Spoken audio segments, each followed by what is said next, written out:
Good evening, guys, and welcome to a very special episode of the We Know Nothing show.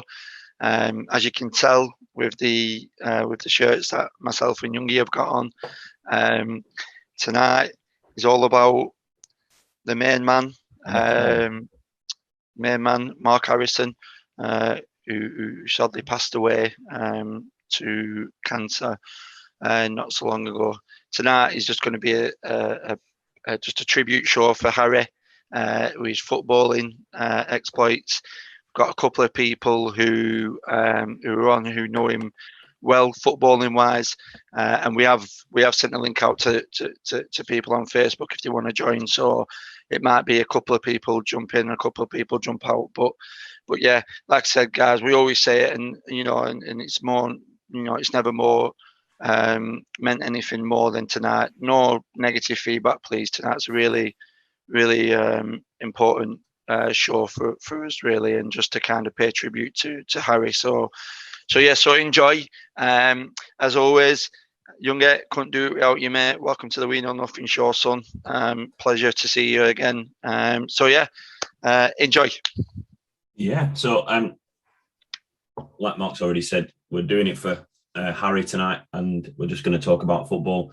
So currently we've got Macca and Councillor Inkle, Mrs. Inkle, on the call, and DJ is there. He's muted at the minute, but he'll try and jump in a few minutes. So yeah, we're just going to talk about Harry and playing football. You know, I joined Barradale after Mark. I didn't play with Barradale as a kid. But actually was one of the first faces that I got to meet at Barradale. And we, to be fair, we hit it off. We had some great times on and off the pitch, me and Harry. I went on and played a little bit of futsal with Macca and Harry as well. But yeah, I'll let Macca talk a little bit about his futsal and that, and then we'll move on from there, really.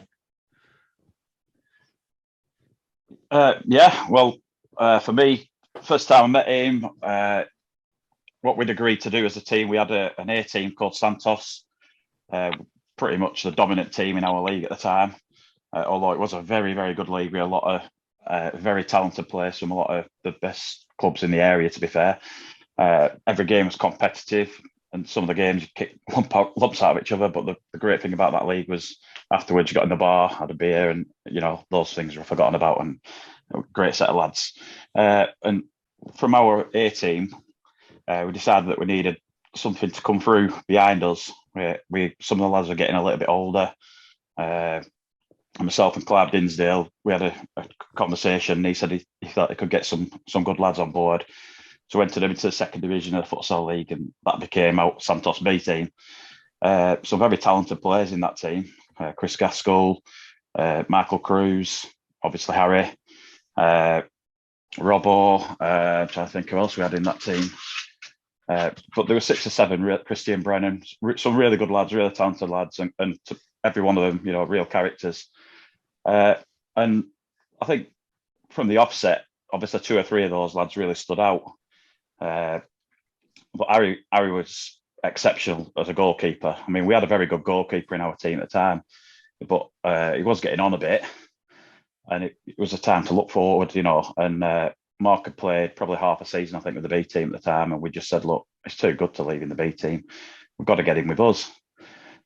So we transferred him over. I don't think our goalkeeper at the time were very happy because he went and played with the B team, but unfortunately, for those that have managed football teams, you've got to make those decisions. It was too good to be in a B team, to be fair. 100%. And so from a very young age, he came with us.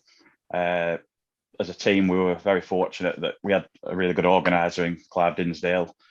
And obviously Paul Dinsdale as well gave us financial backing when we needed it. And we travelled all over the country, really, and all over Europe at times as a team.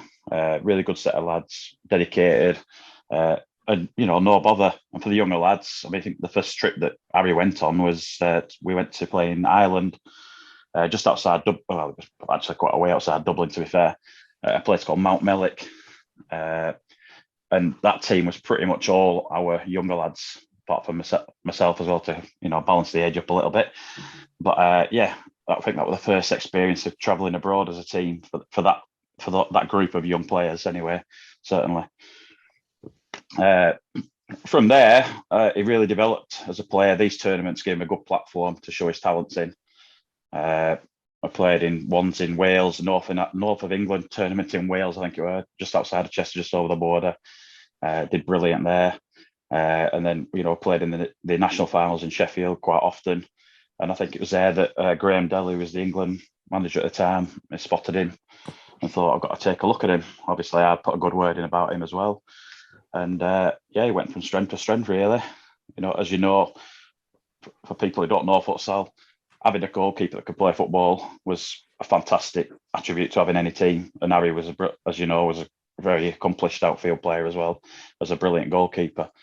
So it was just a no-brainer. I think that he's going to end up there at some point. Yeah, absolutely. He could have gone on, even further than what I think personally as a goalkeeper, and playing with him at 11 aside, I think he could have gone even further. He wanted to accomplish other things. He was set early on from me knowing him that he wanted to do some good in the world, and that was his aim. And obviously joining the police force and everything, but and never, I don't know. He enjoyed playing football, but never. It wasn't a goal for him. He just loved the game, enjoyed playing it, loved watching it. So I think he wasn't one of them players that, if he went at it, he could have definitely gone up higher than the levels that he especially at 11 aside for me, he definitely could have gone a lot higher than what he played. But oh man, some of the games that I played alongside him in, even at futsal, like some of the saves and unbelievable. You've got to be a bit nuts as well, because they shoot from having a lad chat about Harry. And it smacks you in the face and whatnot. And I think I've played with him. And I remember going to play in a tournament in Cadiz many years. Harry wasn't involved in it, but a goalkeeper that went with us, Frank Entwistle, is a local guy. He's always up at cricket at Lower House, well-known person. He got a shot at him in the head, knocked him out, and he had to spend the night in hospital. So that tells you all you need to know about. Which probably, to be fair, that was the only night of silence that we actually got on that trip. That's quite a good thing. But yeah, they're actually nuts to be a goalie. Absolutely. Yeah. They're a different kind of breed. I think, I don't know if it's his brother that's joined. Paul, is that you that's joined, mate? I don't know if he can hear me, or he's just muted himself. I could hear someone talking, but that's all right. I thought I heard him. I thought I heard him talk, but yeah, what Youngie said about him and what Maka said in the style of like his ability. What was scary? It's Taylor. It's Taylor. Here he is. You're on mute. There you go, son. There, can you hear me now? Can you hear me, mother? Can you hear me now? Can you hear me now? So welcome to T.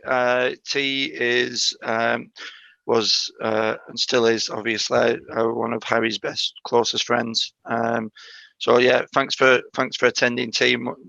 Pleasure as always. We've got Councillor. She wants to be called Councillor in Club. She's changed it to Councillor. Who changed my name? You're on mute. I can't unmute. There you go. Can hear you now. I don't know what's going on. I can't hear you now again. Keep muting yourself. I think someone's doing it on purpose. I can hear you now, yeah. Can anybody else hear me? If you can hear me, wave. Very faintly. Can you sit closer to the laptop or what? Or have you got any headphones you can put in? No. All right, sound. No. So like we were just touching on Maka's just mentioned his stories about his futsal days, T, and then Youngie were just talking about his ability as a footballer. And I think we're all in agreement that from my point, and Youngie and Maka especially, and yourself, T, and DJ and Mrs. Inkle. I've never seen a football lad play football so nonchalantly and make it look so easy as to what he did. Everything he did were just there were a touch of class about him, and he weren't afraid to get stuck in when he played outfield, and he scored some absolute humdingers of a goal. Best goal I've ever seen him score, hands down, easily, was the free kick at Belvedere, and he must have been at least easily close to 40 yards out. And me being me, thinking that I could take a free kick back in there when I was half decent, when I had one good season, he literally just walked up to the ball and just said, "I'm going to hit this. I'm going to put it in top bin." And we were like, "Yeah, all right, Harry." Literally walked up, let a howitzer go from his right, from I can't remember what foot he hit we, but my word, unbelievable strike. And he just stood there and just put his arms up like his celebration he did, just his RKO celebration, is what we used to do. Just his RKO like that. So, T, obviously you would have played 5-a-side with him. I don't know if you played in force together, but like, what's your footballing stories really for him? Background with futsal, unfortunately, I had the honour of playing against him, and I can't remember the team. What was the team called? The futsal. Santos. Santos. Well, we were Independiente. And it was his brother. Paul. It was brother Paul who started it up, and he was manager. That's it. And we think, flipping right, we're going to give him a go. And we used to bring in loads of people. And every time we'd get Dick 10, 11, 12. And we brought some rat ringers in, and still just couldn't get anywhere near him. And Harry Nets coming out to halfway line and flipping lashing one in. Banging him from halfway. He were a bastard. That sounds about right, doesn't it? Sounds about right for him. Yeah, sounds about right. 100%. I think playing with him at Craven on turf when he played at Nets, that were good. And he played at Nets, but unfortunately for him, he decided he was going to let one go over his head, and as he did, he shouted, "It's over, is that?" And sure enough, it nestled flipping top corner. That were what's it called? That time the cup final. Oh yeah, the Angel, against the Angel in right set of dirty bastards they were. But yeah, but Monday nights we used to play every Monday night for Cops. So you know Craig Smedley. Yeah, he still runs it now. I bet it's been going 20 years, easy.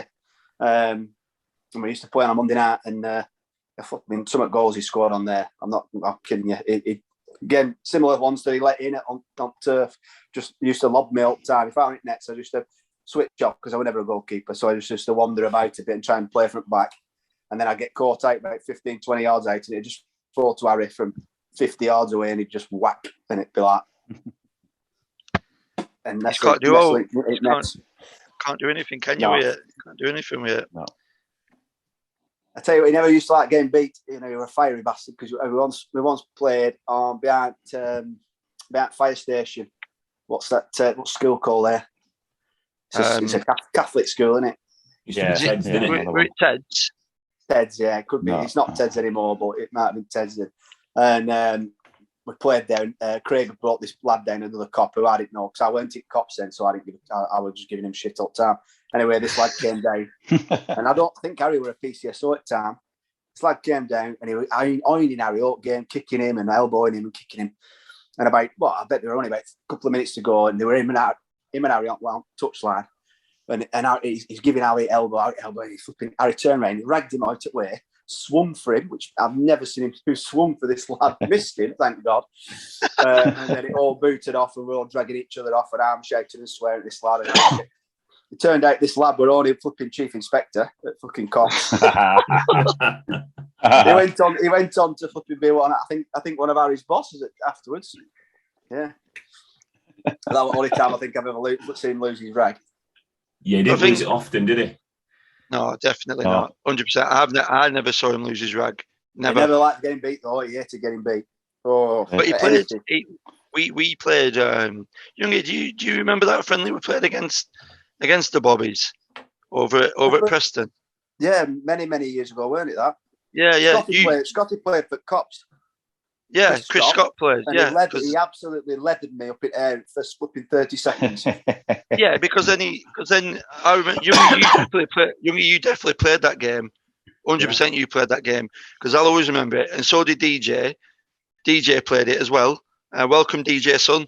That was a game I'll always remember because I think Youngie, you had a go at me at half time, giving me grief, saying stop thinking you Billy Big Balls, and then Harry were obviously playing at net for us and stuff, and they had, I can't remember who it were, but pretty sure one of them threatened to arrest me because he said, I don't know who you think you are and stuff. And I think Harry in that game shone out because of how good he were, and I think Scotty were trying to get him to play for Bobby's then and stuff. And he went on to play for him a few times for Cops. He did. Yeah. A few times. I know when I first joined, he said, get yourself in, it's good for flipping time off. Whenever we're playing, if you're working, they give you time off. You come and play.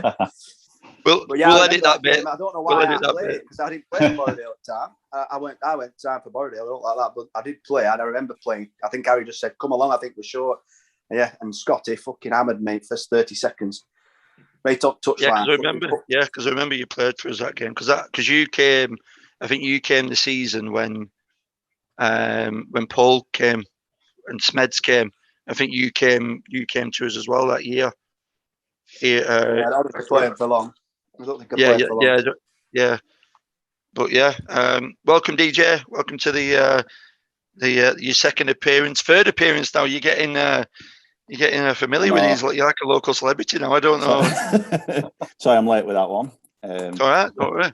Kids are asking for every snack going this evening, so I'm to and fro. So if I go again, I apologise.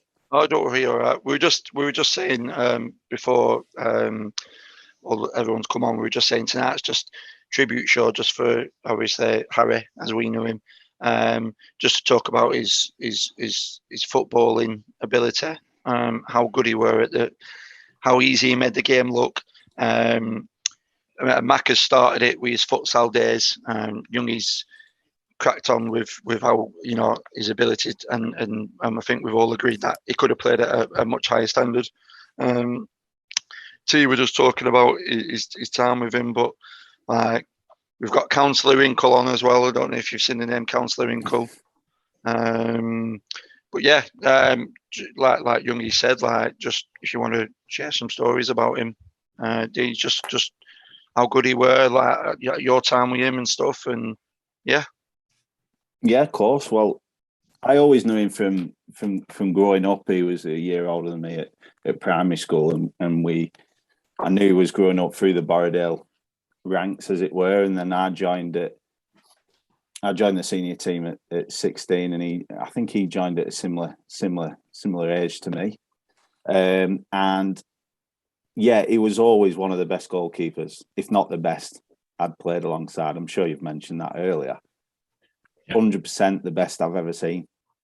He was so comfortable on the ball, so he could have played outfield or in the net. It weren't a problem, If he were put up front, he'd do a job. If he were put in the net, he'd do a job for you. He was a quiet lad in changing room, I thought, but he'd always walk in, and he had that presence. He only needed like a wink or a little smirk as he came in the room. Who were there? Or his hair. Or just coming in with his RKO. And that's it. That's all he needed to do. But he was a legend on the pitch and outside of football as well, particularly in our 20s. The nights out he used to have were belting. But he was always very welcoming. He had his close friends. Tees on, Gaskell, Smed. His brother Paul, to name a few, but he always had time for us at Borrowdale as well, and that were nice. Little inclusion, if you will. And then as time went on, we get a bit older, don't we? And we separate. We have families, we have kids, and we lost touch a little bit. I thought in terms of communication with him, but always fond memories of him. The best. That's all I can say. And it was, I know it's sad to say, but it was so nice for everybody to get together for the charity event we had was absolutely outstanding, wasn't it? Yeah, What a great day that was. Good day. The football, the weather, everyone getting together. There is so much for bowel cancer as well. And it was a great day under the circumstances. If he'd have been playing, 100%, get Phillips out the net would have been all right, wouldn't we? To be fair, I don't know whether it's a controversial thing. I reckon he were a better outfield player than he were a goalkeeper. Yeah, possibly. Possibly. I don't know. We probably didn't see that enough at Borrowdale. He was always our number one, but whenever Ken or whoever managing at the time shoved him up front, he definitely did a job at the same time. But I don't remember that enough. I know it's not the same standard. But at Craven, it was almost this. You give it the Ronaldo effect. Get the ball to Harry. You've got the fucking ball, and you're going to lose it.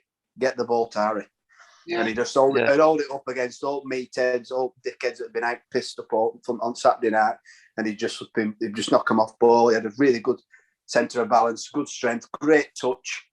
Honestly, and I'd say, I didn't get to see him in goals because he obviously didn't play for Borrowdale for that long, if at all. But I reckon watching him outfield, especially on a Monday night, which I know he's not same 7-a-side, 8-a-side, but some good players go down there where they were till we get to nearly his 40s. But yeah, just watching him how he took the ball in and how he's got his first touch and his pace and all. To say he didn't look the quickest, but he worked quick, and it's how he kept the ball as well when he was running with the ball. He were always close to his feet. Great little touch. And he knew where flipping back at Networth. So I would have said, in my opinion, and what I saw, he was a better outfield player, better striker than he were a goalkeeper for me. Controversial. And that's it, isn't it? Controversial. Me and Maka and Mark and DJ would have seen him a lot in goal. And, I didn't see much of him, if anything, really, of him playing outfield. I just knew that, I played a lot of time with him behind my back. And he was always talking, even, DJ was right. He was a quiet bloke. But even then, on the pitch, it was little things. There's someone on your right, there's someone on your left.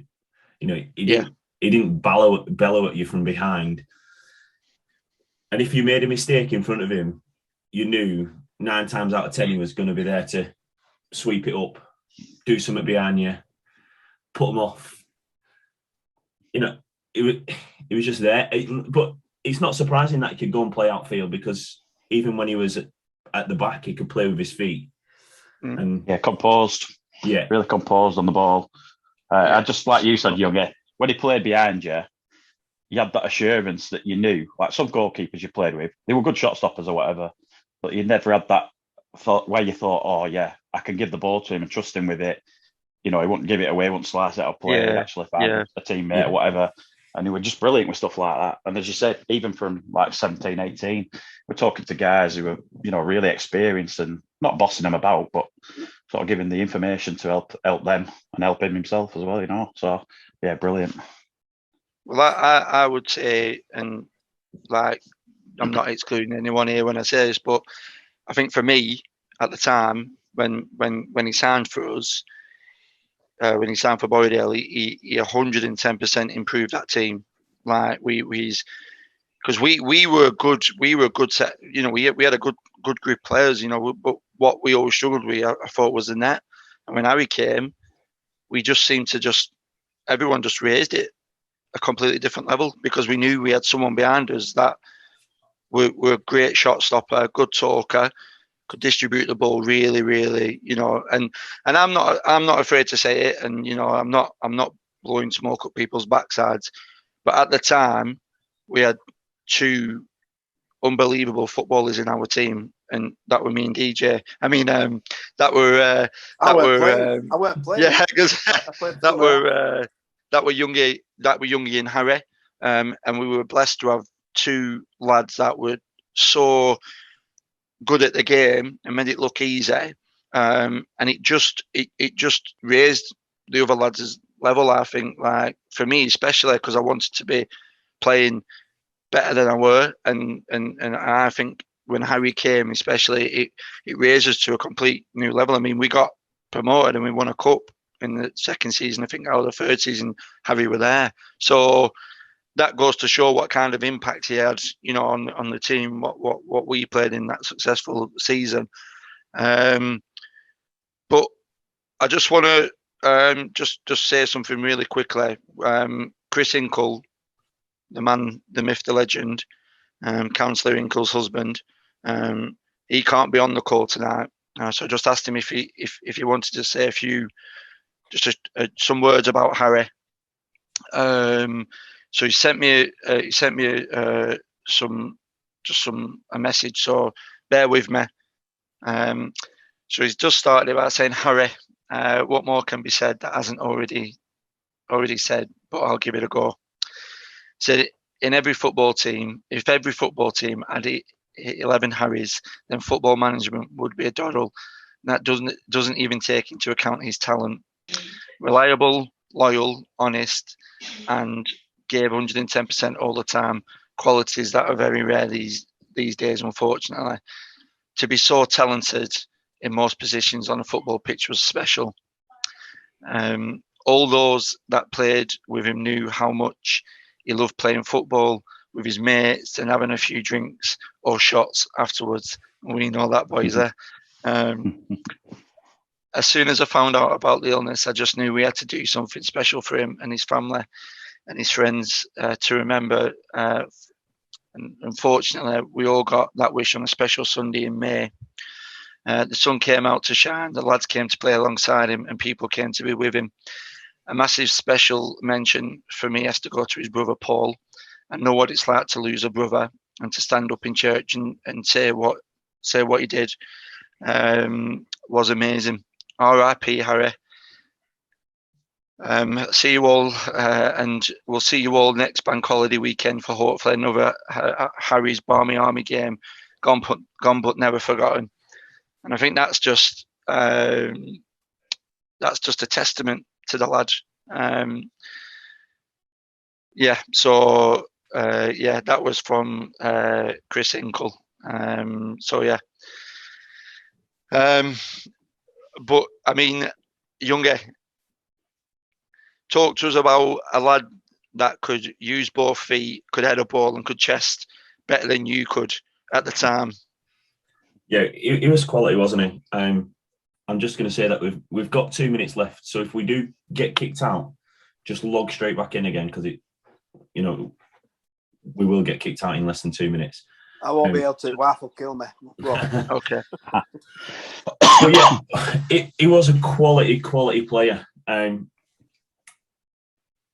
T, we're going to join back in again. So I'll let you finish this. If you're not going to come back in, then you chat with him. You've got 1 minute and 40 seconds before we get kicked out. Cheers, mate. Cheers. Yeah, no, I think, like you say, he could turn his hand to anything. I'm not just talking football. I'll just tell you, when we played up at Hutton, and we won, didn't we? I can't remember what we won by, but I remember getting visitors pass in my mum's old Astra. And we comes back, and I'd left it in inside at window. And me and Harry went playing tennis down at Bardon, down where I think it's near Burnley College now, just at back there. There's little tennis courts down there. Went playing down there, and obviously anything with a ball, he turned his hand to. We used to call him Mark for the Pussies. Fucking down at playing tennis. Anyway, he kicked me arse down there. And I set off home. So I set off home and I get home and I thought, I'm missing someone. And I think I'd left my wallet and my phone down at tennis court. So I gets back in the car, hammers it down Eastern Avenue. Next minute, blue lights on behind me. Oh, so I pulls in. Copper gets out of his car, comes over. Man stepping out at the car, sir. Yeah, gets out. So he says, what's with the rush? Why are you travelling so fast? I said, what it is, I said, I've just been playing tennis down there with my mate. I said, I've left my wallet or whatever I'd left down there. I said, so I'm trying to get back down there so nobody nicks it. Oh, right. And then he looks at the thing, visitors pass, Hutton Police, Lancashire Police. So are you a copper? I says, no, because I weren't then. And he says, and I said, no. I said, we played a game up there against them. So I've been pulled over. He says, why are you going so fast? I've left my wallet down at tennis courts, blah, blah, blah. He says, are you a copper? Because he's seen this sign. I said, no. I said, we played a game up against police force couple of days back. He said, "Oh, how did you get on?" I said, "Oh, we won 3-1." He says, "Right, you nicked."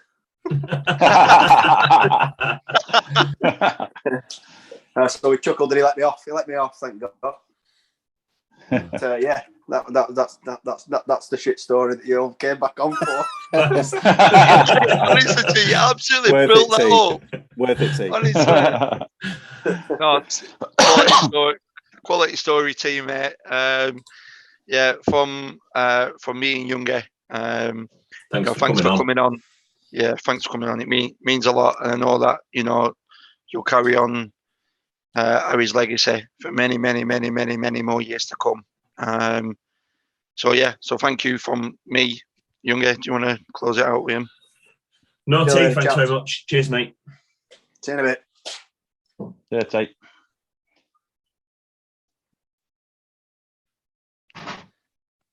So and then there were the four musketeers as the. We'll see if Jackie joins back in. She might come back in. We'll we'll chuck it to Jackie when she comes back in. Yeah. Look, I won cups and everything with him. That was arguably some. I went on to play with Macca at Barlick and bits and bobs like that, and I still went back to Borrowdale and played with Harry at Borrowdale, and it was just I was always drawn back to Borrowdale, and arguably Ken drew me back a little bit as well because Ken always wanted me to come back and help out, but coming back it would have been completely different, I think, and it was when I came back later when Harry wasn't there and he wasn't always that main fixture and fitting, and that was we all moved on with our life, we all went and did different things. I think I joined the military. Deej went off and did his bits, and Bob's Mark went off and left because he couldn't afford to pay his fines.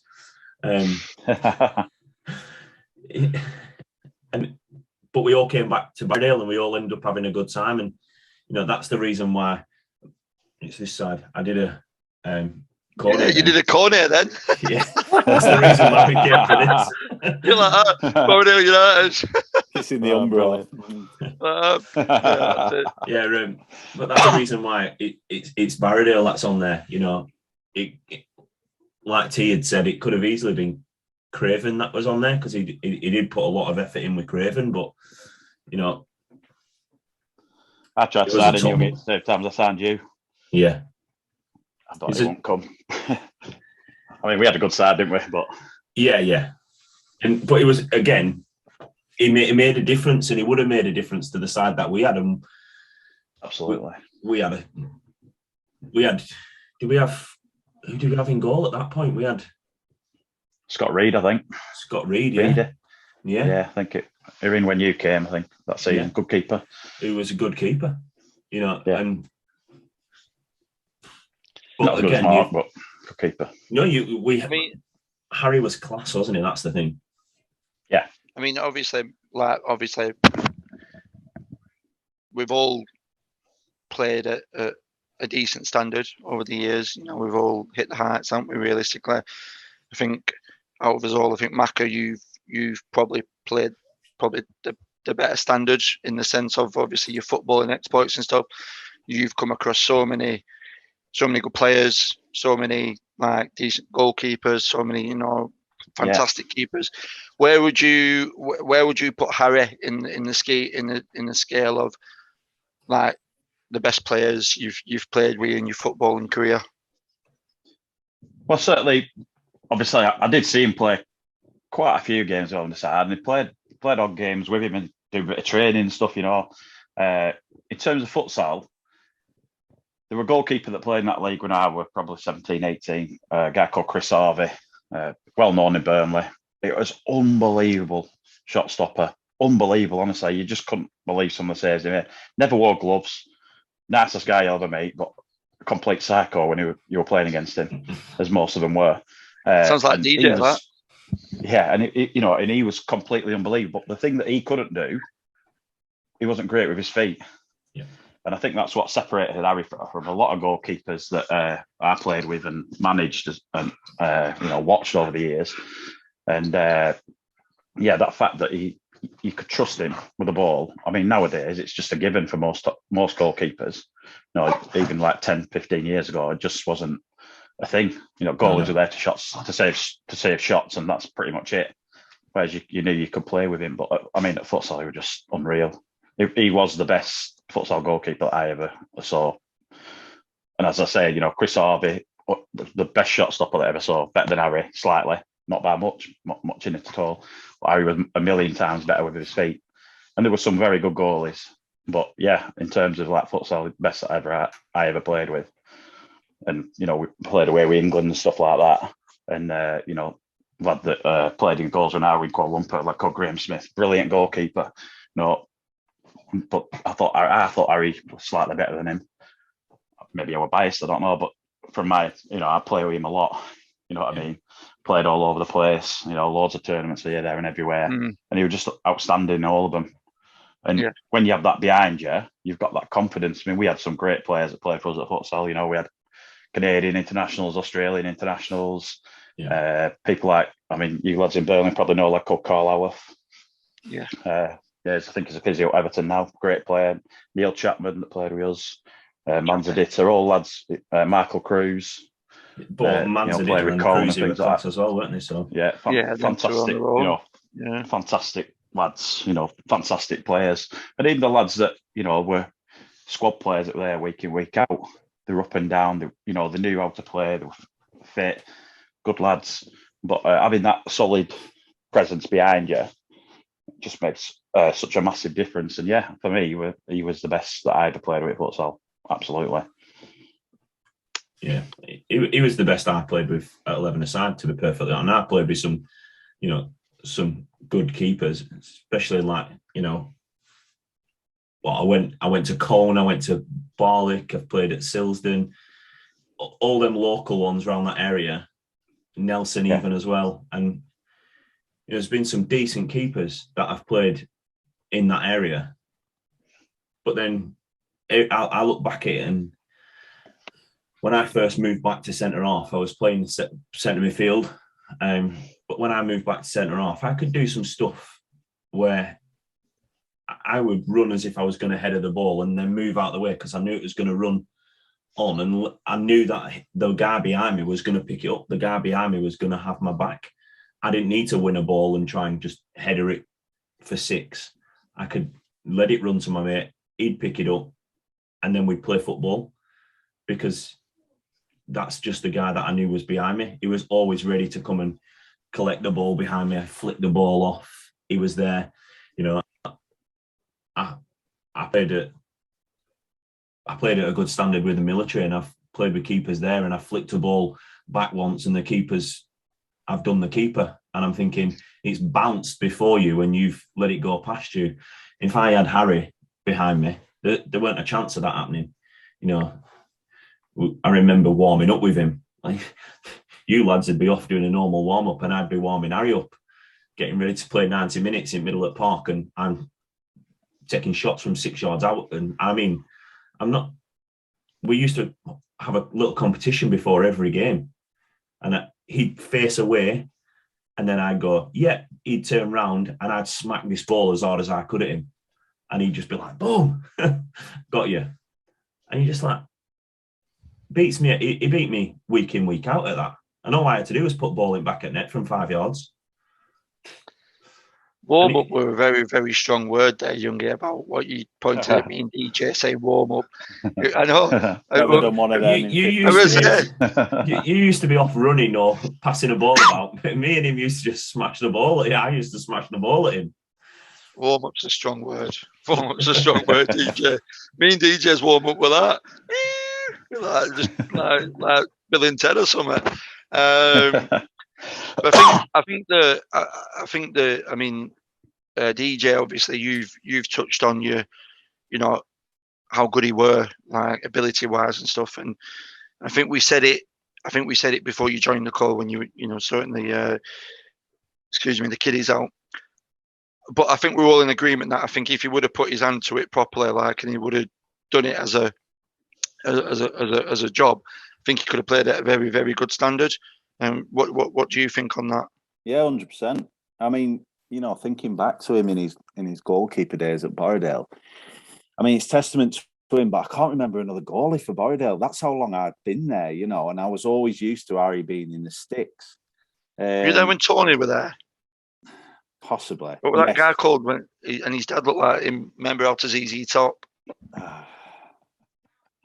But this is it. I don't know whether it's late at night or what, but I cannot remember another goalie that compared to Harry in the pegs, and that's testament to him, because he probably should have gone to a bigger standard. I think, you know, he was very career focused, as we know, through the police, and he did well with his futsal. So I think that he was one of them that came across as though he enjoyed his football, but wasn't bothered if he wanted to make the step up. He could have done. 100%, he could have done. He was brilliant. Yeah. So that's testament to him. He's always been our number one. 100%. I'll always remember. It's a strange one, this, but we played. I don't know if you remember. We played Clitheroe first game it was midweek. We won 3-0, and I remember Ken or someone, whoever were manager, it probably were Ken. He put him up front, and I thought to myself, Harry up front. It's bizarre that. And he only played about half an hour before getting injured. He got took out, a horrible tackle, and he couldn't play the rest of the game. But that first half hour, he was so good. He probably scored, I think. He scored a worldie. And it was best half hour I've ever seen from a striker at that time. I went, bloody hell. Unbelievable. Look at him over there. He's like, hold on a minute. Hang on, I've got no water left. Hang on. Why? What are you getting offended at? No, I'm not getting offended. It's just gone a bit warm in here. No, come on. But it was a surprise to me. I think he played up front with, I think it was Chris Walker at the time. But that half an hour just stood out for me. And I was like, wow, he's good outfield as well. I'd have preferred him in goal, but he was brilliant. Yeah.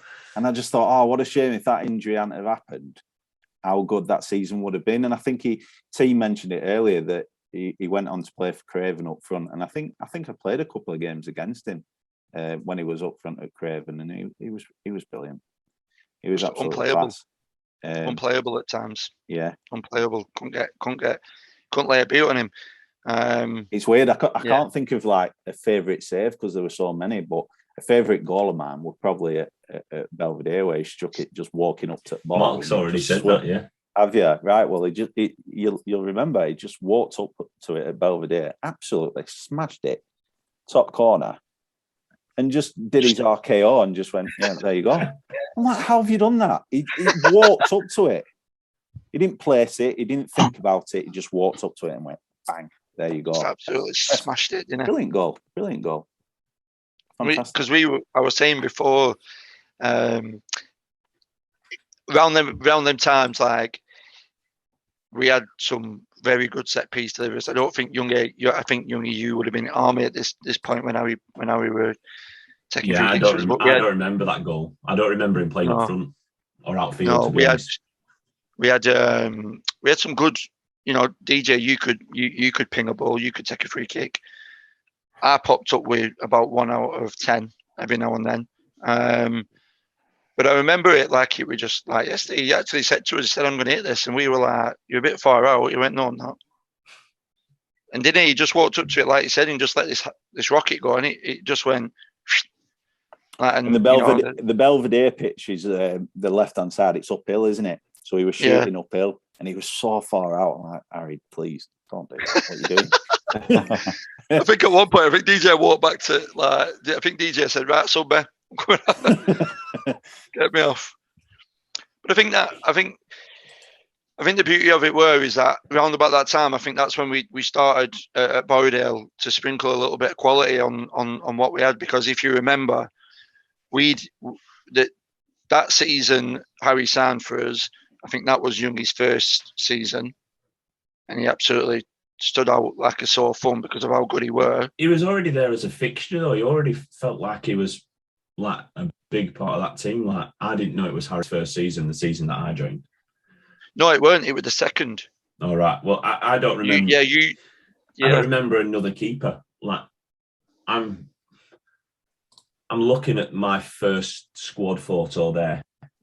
and there's like, I don't remember another keeper other than Harry. That's the first season, a picture of us onboarding. And I just remember Tony. That's all I only remember Tony. You would have played with Tony, DJ, because you were there obviously before I came. But I just remember Tony. Yeah, it was Yeah, brief. It were a lot of the older lads at the time that were playing there. You know, there was, say, older lads. They were older than me at the time. I joined at 16, but there was like Anton Inkle, Ted, Oge, Gaz Smith were there, and yeah, Tony were there briefly, but I can't remember him that well, to be honest. Like I say, it was just simply Harry, and no one could touch the number one place when Harry were there. So no, you know, there weren't many that replaced him, if any. No, 100%. And I think what it did for us when he did play some games outfield and Youngie played, and you, for instance, and a couple of other lads in the team as well, we had some really good passes of the ball and some really good lads who could ping the ball and stuff. And what Harry brought to us is he was a bit like Scott in some sense. He could get the ball down and really like use his body and stuff, and he gave us that different dimension to being able to ping a 40-yard ball, and he'd bring it down his chest and he'd bring the midfield into play, or he'd bring the wingers into play. And he would just, like I said, he was just so nonchalant at it. He just made it look, he made an easy game look really, really easy. But yeah, I think that's a testament. I mean, we've all played for a different number of teams, and I played for Park on a Sunday. In Youngie, you played a few games for us on a Sunday as well, and a couple of competitions. And they were always trying to get Harry to play for us because they knew how good he were. Always trying to get him to play in net, and always trying to get him to come down and stuff. So, and that's just like my story with Park United. Tried to sign him a few times. Yeah, what? Maka, you when you signed Youngie, I think you mentioned it earlier. Did you try and sign Youngie and Harry together at the same time, or was it a case of Youngie? Did you say I've got this keeper? Yeah, did you try and sign them both? No, he already. Same time. Because obviously I played futsal for us at the time. Yeah, and we had a keeper that played in my first season at manager at Barlick after I'd sort of semi-retired after knackering my knee up. We had a keeper, good lad, but he was very injury prone. He'd broken his shoulder and didn't really want to play anymore. He sort of said, I'm retiring. And obviously first thought were, Harry, need a good keeper. We were getting some good lads in. We had some good lads already there. I thought we could have a real good push for the league and everything. So obviously priorities, you got to strengthen in your key positions, and I got Youngie in and played a bit in midfield, but mostly played at centre back, and a great partnership. We had a lad called Leo. But I think if we'd had Harry there, I think it'd just been giving us a little bit more of an edge. The lad that we had in goals, who we mentioned earlier, Scott Reed, very good goalkeeper, but prone to the odd error every now and again, and bit of a lack of concentration. But I think if we'd have had Harry there, it'd probably give us, I don't know, maybe another 10 points a season. Yeah. I think that'd have made all the difference. Maybe even more than that. But you're probably looking at that from a keeper if you get like a really good one. But then, it's just one of those things. He was so loyal to Borrowdale that he didn't want to move on. All his friends were there, and that's that. There's a lot to be said for that. Yeah. It league that we were in, Youngie, you fair bit of travelling, weren't they? Yeah. Going all over the place up to, sometimes up at Barrow or whatever, Blackpool, Preston, Southport, quite a few games over that sort of way.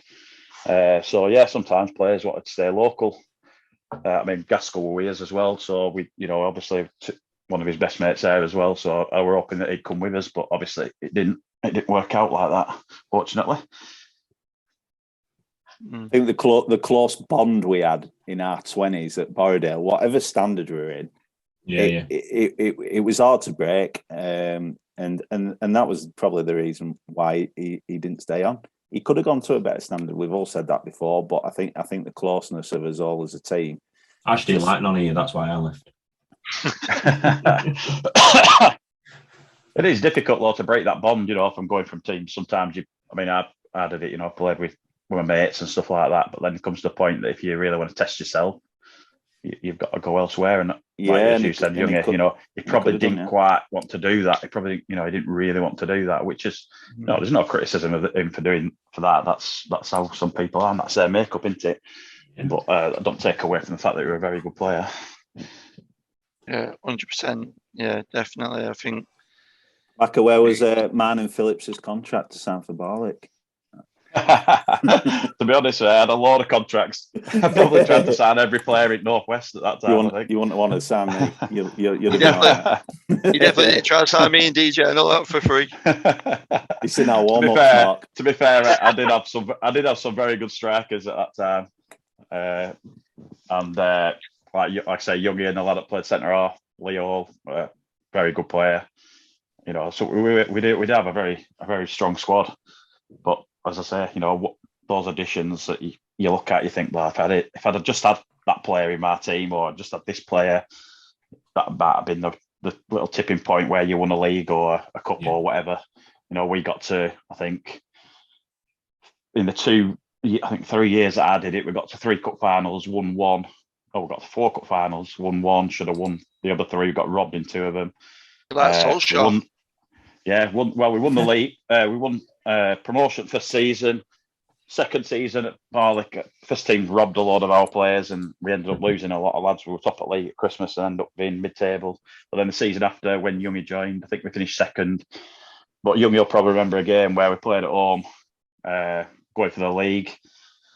We had a lad booked, and then 2 minutes later, another player made a foul. They booked the same player that had already been booked, and it went in that made the foul. We got sent off, and we ended up losing that game. Yeah. It was a night game. One of the first games ever at Barlick under lights, actually. And, little things like that, they're all tipping points. But, yeah, good players and stuff. You can't have enough of them as a manager, especially the ones with good attitudes. Is that why Youngie left, because of his attitude? Yeah. No, because he won't warm up. I was trying to walk keeper up, mate. That's all I was doing. That's what it is. But I think it's safe to say that we can all agree that what a footballer and what a legacy he had in the game. Like he improved my game tenfold when he signed for Borrowdale, and that's from a personal standpoint. Some of the goals I'd score, like we'd all and DJ were talking about. DJ, you made a great point about your the bond what we had at Borrowdale, and we used to say before a game, if we score today, we'll do this celebration, or if we score today, we'll do this celebration. And one of the best celebrations we all had was the RKO celebration. It didn't matter where we were on the pitch, whoever scored, they just turned around and there were only us and Harry what really did it. So like you'd be like 50, 60 yards away from goal and you'd just be like, hey, and Harry would be doing it at the other end and stuff. And it's little things like that what as a group of lads we'll never forget, and we'll always we'll always definitely take them memories with us. But yeah, I mean, Youngie, what can you say, son? No, honestly, like we've always spoken about, really, is how good of a bloke he is, and football. And Ian Smedley's trying to get in now, and we haven't touched on like out realistically away from football and how much of a good bloke he was off the pitch. And we've done some.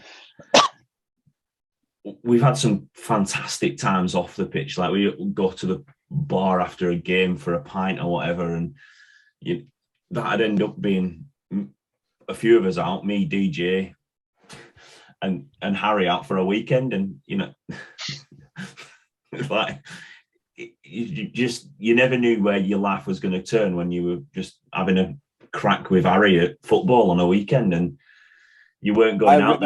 I remember Youngie, a night out I'd had. It were a Tesco Works do, right, at Burnley Football Club. And I was sat on the floor doing, doing that. You and Harry just rock up, not even Tesco employees, and go, DJ, what the fuck are you doing? And I'm like, what are you doing here? Just rock up wherever you want. But that was just the randomness of nights out, you know. You just turn up, have a good laugh, and he was great.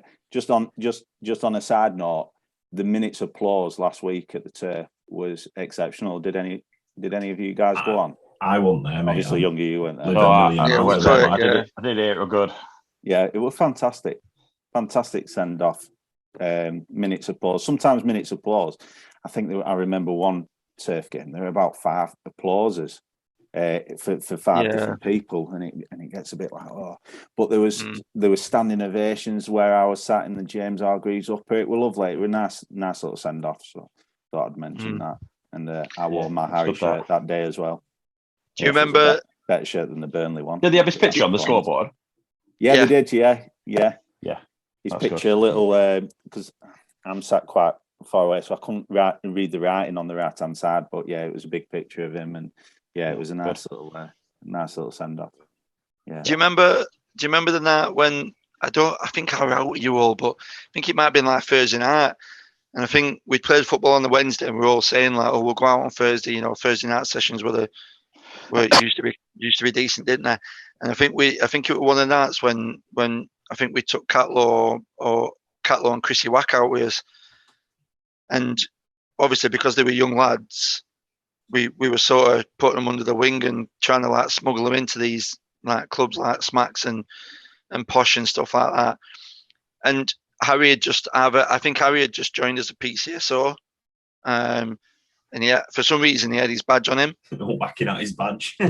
Yeah, he had his badge on him. I don't know why he had his badge on him, but he got to the doors at Posh, and obviously me, Youngie, and DJ, and obviously just gone in, and Harry had Catlaw and Chrissy Wack. I don't think Catlaw were there, but he had Chrissy Wack with him.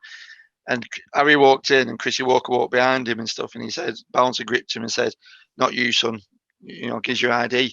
And Harry just turned around, flashed his badge at this bouncer, and said, "Oh, he's with me." Yeah, he's with me. So, and just let him in, and that was just a character who were. I remember a pretty good story about Harry. More about what he was wearing, to be fair. We'd been out on a day out, I'm pretty sure it was a bank holiday Sunday or something like that. And Gaskell were out, Harry, I think his brother might have been out, maybe T were out, and there were a few other lads that were out with us. It's quite a long time ago, and obviously I'm getting a bit old now, so brain don't work the same. But I just remember that we'd been out and had a few drinks somewhere, and for some reason we're all a bit worse for wear. We all ended up going back to his house, and his mum and dad were there, and he had this FC UK top on with 2 dogs on it that were having sex on the t-shirt. So we got back to his house, and his mum and dad's there, and I just a bit leathered said, "You know, you're a disgrace, really, you two," to his mum and dad. I didn't really know him that well at the time, you know, but they'd been down to futsal and they knew the score, you know what I mean? I said, "I can't believe you brought a son up that's wearing a t-shirt like that. He's like that Keith Lord off Phoenix Nights, you know, he's into all these dogs and all this." They were just laughing. And to be fair, they took it in the right way. But the nickname Dog Shagger came from that t-shirt, and Gaskell used to call him all the time, Dog Shagger, or DS or whatever. You know, and it all came from that from that moment. Went to their house, and I'm saying to his mum and dad, "Oh, you know, you brought your son up, you know, in a bad way and all this, like, you're a disgrace." But they knew that I was, you know, just having it as a bit of a laugh. But yeah, he ended up getting called Dog Shagger for years after that. And it was just like Gaskell, just to call him all the time. You know, I know it's like, I wanted to mention it last week, really, but it's just one of those things you don't think you can say it at something like that. Do you know what I mean? But Harry being Harry, he just took it, you know, for what it were, as a laugh. Knew it were, you know, it went serious, but he must have hated it, really, because he just got called that for years and years. And like, obviously, we're never into that sort of thing, but people must have thought, "Why's he called Dog Shagger?" You know? Speaking of, my dog just come upstairs and started barking. I tell you something. Me, Youngie and DJ, I've got one story that we will not share in this video. No, it's not happening. We're not sharing that video. But yeah, I think I like what I like about this is each one of us have all got his own little individual stories about our relationships and our friendships with Harry. Youngie, you were very close with him as well, like outside of football. You go on nights out with him, you know, play darts, go to darts together. DJ, again, very similar. Play darts, go out drinking with him. Me, I play used football with to him. always bump into him before a darts event in Manchester. Yeah, 100%. Always. I don't know how it happened, but it always happened. And yeah, Always, good yeah. fond memories of his like shit shirts for darts events and stuff like that. Yeah, I remember watching the darts one night, and the first thing that the camera showed was him and Gaskell, the front. I think I rated my takeaway at the time. Proper put me off it, to be honest, especially Gaskell. Especially Gaskell. Yeah. Yeah, they were I hope you're like, listening, Gaskell, pal. I hope you're listening. You'll definitely get to see this, I hope. yeah, pain in the arse. Good lad, but what a pain in the arse you were when you're out on a night out. Yeah, so we're getting on again, and we're going to get kicked soon. So I think we'll start wrapping it up, and I think from what we've said all night, really, what a bloke he was. One that won't ever go, and we won't ever forget him, really, because we've got these shirts and this side, and I've done it again. Do you know what it is? My camera's the wrong way. So every time. Do a corner. I'm so glad to be signing for Umbro. And from what I believe is we're going to try and carry on and do the football events through Chris Inkle sort of yearly, which will be good. And just remember him and just keep his legacy going, and for his son as well. That's where my whole feelings last week were, and everything like that. Harry was an amazing friend to me, but he's left a young family, and that's the harsh reality of it, really. And I just think if we can carry on talking about him and keep his memory with all of us, then his son will grow up and know how good and how much of an effect he had on a lot of people's lives, and all good. I think you need to look at the amount of people there, Youngie, last week. Yeah. For his family, that must have been a bit of comfort for them to understand that how well loved he was and how many people that were there for him.